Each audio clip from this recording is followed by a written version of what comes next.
เด็กว่าเผ็ดเผ็ด เผ็ดมันออก10 หน่วย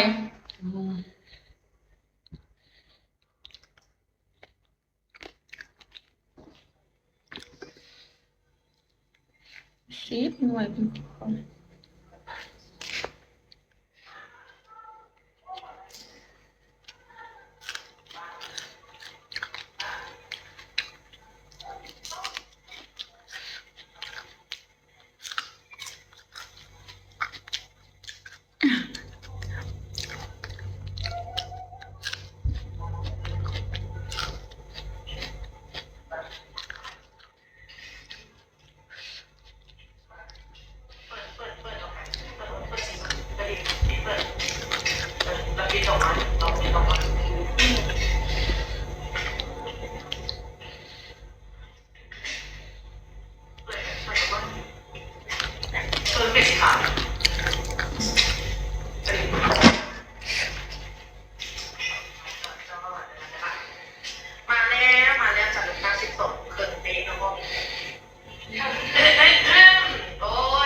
อันจูเซฟอารมณ์ค่ะนี่มันเป็นอย่าง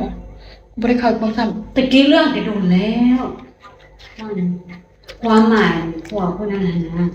เรากล่าวแต่เคยโดนกันมันจะโดนแล้วเขาบอกกับฟังแล้วผัวนั้น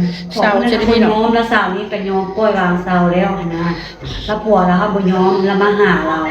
ปีนเงินขึ้นมากูเห็นไปโดนแล้วเขาก็ไปตบเขาเนาะทายลง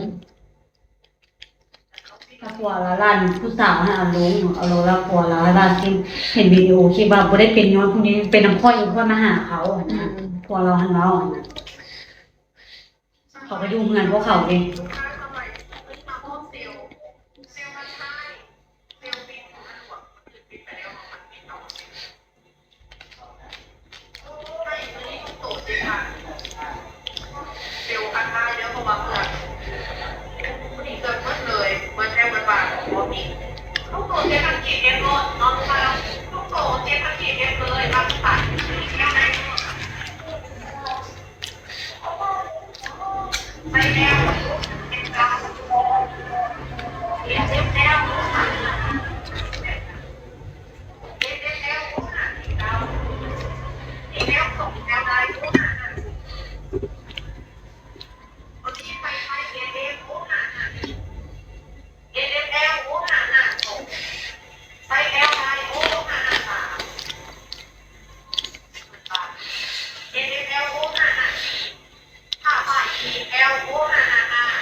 เผ็ด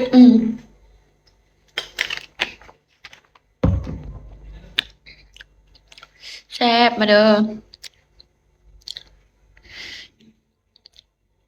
กินเป็นตาแซ่บแท้แซ่บหลาย